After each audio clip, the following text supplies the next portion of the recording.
Coming up in the morning edition, Culture Minister pays homage to International Women's Day.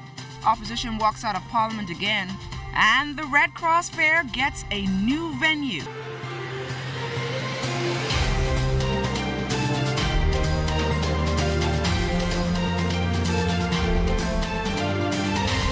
Start each day with a grateful heart. Thank you for waking up with us. I'm LaDawn Davis and welcome to the morning edition. Seems like cool temperatures outside, but let's look to the expert. Chief Meteorologist Basil Dean is here with us with a look at today's weather. Good morning, Basil. Good morning, LaDawn. Indeed, there is a chill in the air, and we're going to get you started with our Zedness Tower Cam, which is overlooking the harbor there, and it's showing some stratiform type clouds, which is indicative of stable conditions behind that cold front, which now resides over the southeast Bahamas. But outside of our studios, we have partly cloudy skies, your temperature 66 degrees, relative humidity at 59%, east-northeast winds at 6 miles per hour, the barometric pressure quite high, top at 1,023.2 millibars, that's 30.22 inches, and it is steady.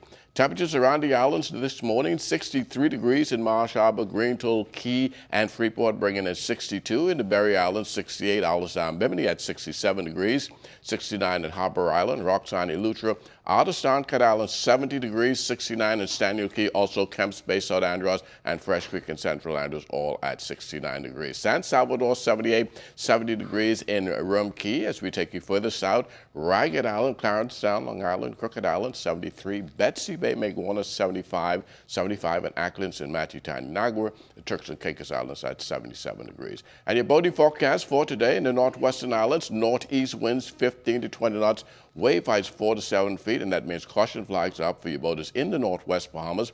High tide takes place at 8:16 this morning, low tide at 2:33 this afternoon. For the central and southeastern islands, winds northeast 15 to 25 knots, very rough sea conditions, 5 to 8 feet over the ocean. Advisories are up for boaters in the central and southeastern Bahamas. And that's going to do it for your first look at weather the morning edition. Stay tuned. Your forecast for today and tonight is still ahead.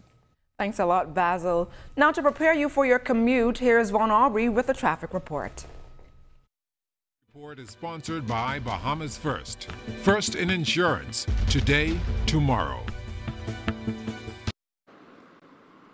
Well, I heard Basil say it's 66 degrees. I am out here on Collins Avenue, and my hands are cold. You know when you put your hands in your face? I know we won't have any. Where you see smoke, it's not that cold, but it's cold out here. We're at the bottom of Collins Avenue, just from our ZNS Hilltop headquarters at Rusty Bethel Drive, where you see that overhead shot. That's looking south on Collins Avenue. Well, why are we here? We're here because there are a number of people who use streets like this to overtake. You know, this street runs in a north to south direction, and many persons, particularly jitneys, I am asking you this. I'm telling you from what I know about. Use the turning lanes to continue going south or in a northerly direction, overtaking traffic. With me, Corporal Miko Bob, the Royal Bahamas Police Force. Good morning. Well, the sun just coming up because it was cold until now it's hitting our faces. Good morning. Is this a problem? Good morning. It is definitely a problem, particularly around 5:30. 6 o'clock, the traffic that is southbound is very heavy. So persons would look down the hill and see that if they possibly go around vehicles, they can overtake. I mean, speed and come down the same Collins Avenue hill. Now they coming from the top. That's correct. They're coming down the top at a high rate of speed to gain an advantage on the traffic. So they leave their lane, they utilize the turning lane that may have one or two vehicles, and they continue south instead of making that right turn. Well, listen, what you can do about it, because all we need really is enforcement, except when it's me. when it's you, we also going to issue you a citation for failing to keep to the left. Yeah. Okay, there you have it. Please, do not use the turning lanes to continue going in a straight direction, because that poses a problem even for pedestrians. Definitely for pedestrians. They would walk across the road, they would observe that the traffic is heavy, they look to the right, the traffic is clear, the turning lane is clear, and all of a sudden somebody is overtaking or passing at the turning lane can cause a danger to those pedestrians. There you go, Corporal Miko Evanson. We'd like to say thank you to Father Glenn Nixon and St. Francis Roman Catholic Cathedral for allowing us to be in on their Lenten, their Ash Wednesday service yesterday. And today the song in my head is 40 Days and 40 Nights. So guess what? Thanks so much to Bahamas First, our sponsor. Bahamas First, today and tomorrow. Back to you in the studio, LaDawn. Thanks a lot, Vaughn. Now on to our top story this morning. Friday, March 8th will be marked as the global celebration of International Women's Day. Minister of Youth, Sports and Culture, the Honorable Anisha Rolle, provided a history of how that day acknowledges women was born. International Socialist Women's Conference in 1910 in Denmark, comprising a delegation of 100 women from 17 different countries. That German socialist Louise Zietz proposed the establishment of an annual International Women's Day. It was seconded by fellow socialist Clara Zetkin and supported by one Kate Dunker. Mr. Speaker, the body agreed that this resolution was a needed strategy to promote equal rights, including suffrage for women. The following year, on March 19, 1911, International Women's Day was marked for the first time by over 1 million people in Austria, in Denmark, in Germany, and Switzerland. Members of the opposition once again walked out of the House of Assembly yesterday after attempting to file a notice to reject the midterm budget statement delivered by Minister of Finance and Deputy Prime Minister, the Honorable Peter Turnquest. This led to a clarification of the law by Speaker of the House, the Honorable Holson Moultrie, and responses from other ministers, including the Ministers of Finance. Resolved that this House rejects the statement of the Minister because it does not fully comply with the provisions of the FAA. That's it. And that will be, that is the notice. And when the time comes, we will debate it. But there's a fundamental problem with that resolution that, in my view, ought to cause the chair to reject it. And that is a very simple statement that the Minister of Finance did not comply with the Financial Administration and Audit Act. That is, no, that is nonsense. It is absolute untruth and it is ridiculous. And the fact that the member in his resolution was asking the chair or asking the House to reject the minister's communication, when in fact the law demands that the communication be laid.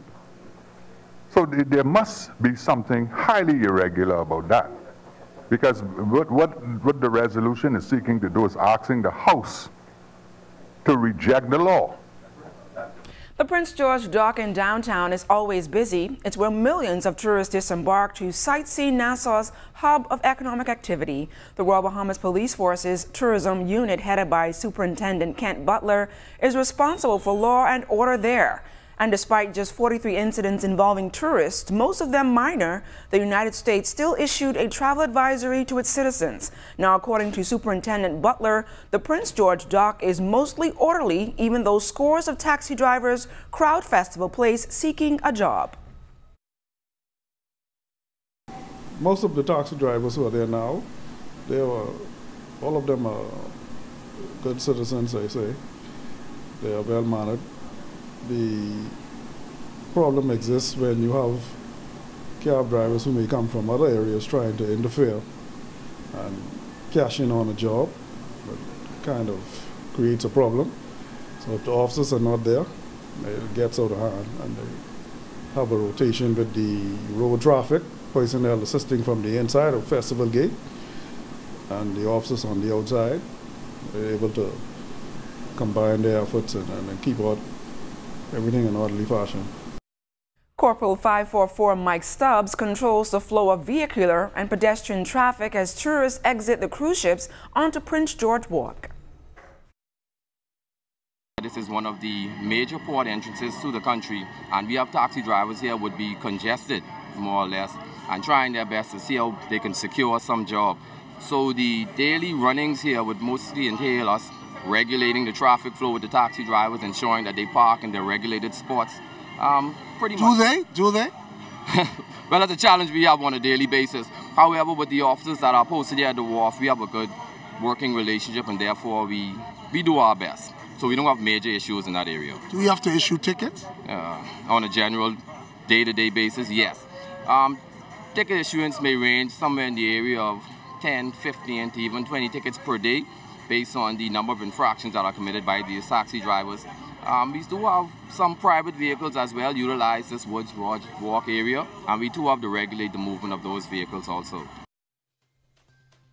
And still to come, we're going to hear from the organizers of the Adventures in the Arts. That and more when the Morning Edition continues.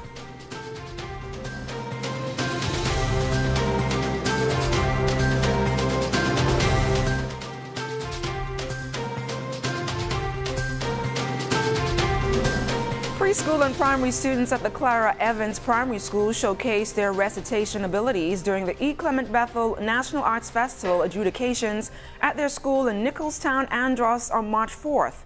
There were 6 individual performances as well as a preschool group in chorale verse speaking. In the end, drama adjudicator and cultural icon Philip Burrows gave the students and their teachers pointers and advice on making their performances better, and awarded distinctions to Travette Bowleg and Caden Campbell for their recitations. The adjudication team is slated to visit a number of other schools on the island throughout the week.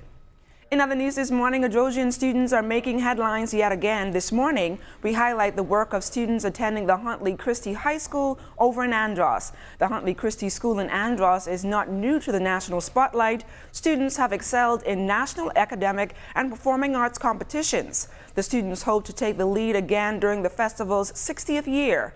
Religious studies teacher and coordinator is Anton Duncombe. The process was very tedious. Of course, we got entrance late, so it took a lot of practice and last-minute preparation. Even up to the last hour, coming before the judges came here, we had students practicing, but it came out very successful, as you would have seen today. Yeah, at Huntley Christie High School, we definitely have a dynamic team here, and of course, we have new teachers this academic year, so the students' success basically lends to the teachers that we have here on staff, and also the commitment and dedication of the students. Parents put in as well. They take education very seriously, so they must be recommended and also commended for the effort that they've put in so far. A new venue and date for the Bahamas Red Cross Fair this year. It's the organization's biggest fundraiser for the year, and organizers say this year will be bigger and better. The target this year is to raise $200,000 to meet the high financial demands to properly maintain the various programs the organization provides. Director General Caroline Turncrest gave us a sneak preview on the main event. Our fair is coming up April 6th and 7th, and it will be held at Clifford Park. We've changed the whole model, and we're very, very excited about it. The concerts, there's something for everyone, and we just totally jumping out of the box with this one. Calling on the public to support us. We have had, as you know, we have not had a hurricane, and as you know, when a hurricane happens, everyone jumps to the aid to assist us. And when there's no hurricane, of course, that help dwindles. And so I'm officially making an appeal, because this fair is extremely important to us in terms of raising funds for the very good work that we do here in the communities and taking care of others. There's nothing like a good old adventure, and of course, Adventures in the Arts should be even more exciting. Well, joining us, we have Dion Cunningham joining us live here on the Morning Edition. Welcome to the Morning Edition. Thank you for having me, LaDon. So, Dion, talk to us a little bit about what Adventures in Arts is all about. Adventures in the Arts is a fusion of the performing and visual arts. It is an interactive experience that was founded back in 2016 as an edutainment outreach within our community, edutainment being education and entertainment. It was not open to the general public for Act 1 because this is Act 2, but we had 500 kids show up to that one in 2016, and this year for the first time we are opening the Adventures in the Arts experience to the general public. Is this the first time Adventures of the Arts has been introduced to the Bahamas? In the public sphere, yes. Mm-hmm. And give us a date on the venue and the time, and where can persons go to? The date is March 8th and 9th at Christ Community Church It is on off Fire Trail Road between Samarla Butler Highway and Gladstone Road. If you don't know where that is, you can plug it in Google Maps. So what's going to make this event so much different from the other events we're used to? We have 5 incredible artists that are joining us. We have Alan Pacino Wallace, who is a well-known visual artist in our community.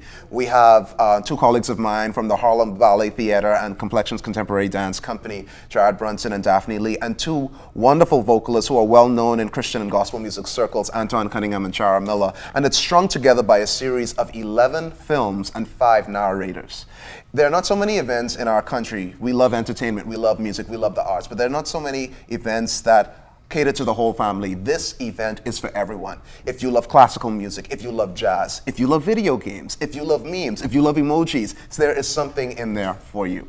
Dion, thank you so much for joining us here on the Morning Edition, and best of luck to Adventures in the Arts. Thank you so much. Don't go away. Don't go anywhere, rather. Sports is up next. You're watching the Morning Edition. Stay close. We've got more news right after this. You're watching the Morning Edition.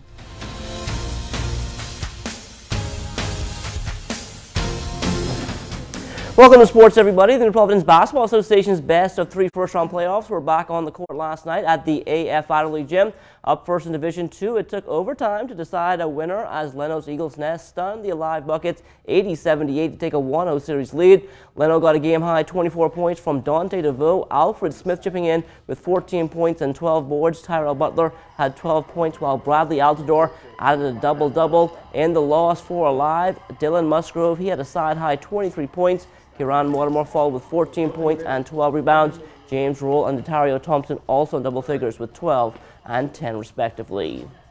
In the Division I feature game, it was all about the discount distributor Rockets. They took the series opener 88-68 over the Leno Regulators. In the win, Kadario Pinder a game-high 26 points to go along with 13 boards. Lorica Sambrista added 17 points, while Dominique Beadle followed with 14.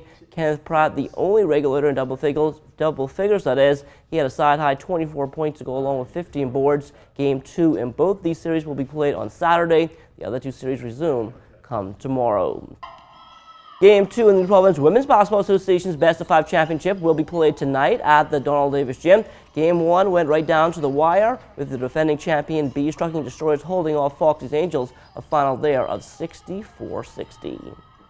Day 1 of the BAISS Track and Field Championships in the books. The Queens College Comets holding a 37-point lead over Sacs Big Red Machine. QC amassing some 434 points to Sacs 396. St. John's a distant third with 153. Temple Christian in fourth, 107, while St. Anne's rounds out the top 5 with 87 points. Still 2 more days of competition left, and they'll resume later on this morning at the Thomas A. Robinson National Stadium. The KPMG Winter Youth Sailing Championship set for this weekend in Montague Bay. It will be the first of 3 qualifiers for the North American Championships, which will be held right here in the capital in late September, early October. Sailors from New Providence, Abaco, Long Island, and Harbor Island will all be in competition in the Opti, Laser, and Sunfish classes.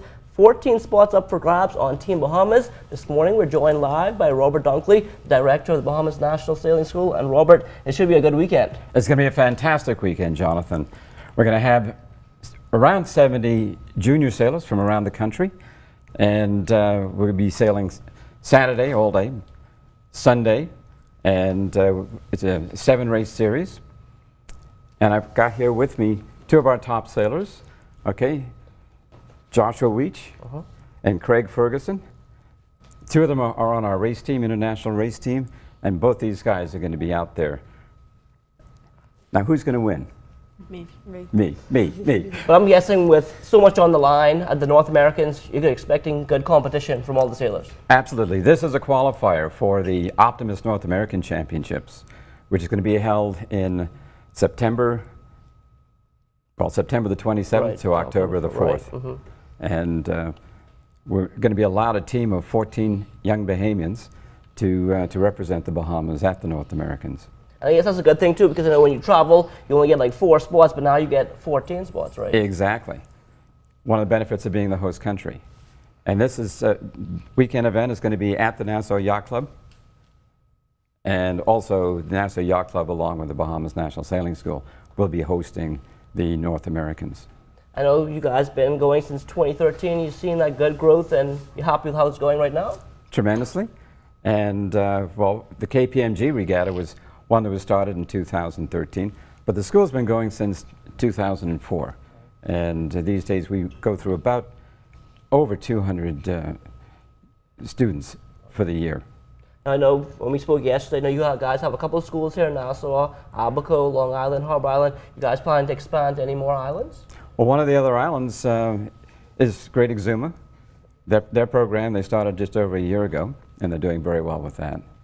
And going beyond this, you know, it's our goal to, first of all, have sailing in all of the government schools, or all the schools in the country, but also to expand the sailing program well beyond the islands that we have right now. Well, we want to thank Robert and these two gentlemen for joining us here this morning. Good luck on Saturday and Sunday, and the morning edition will be back right after this.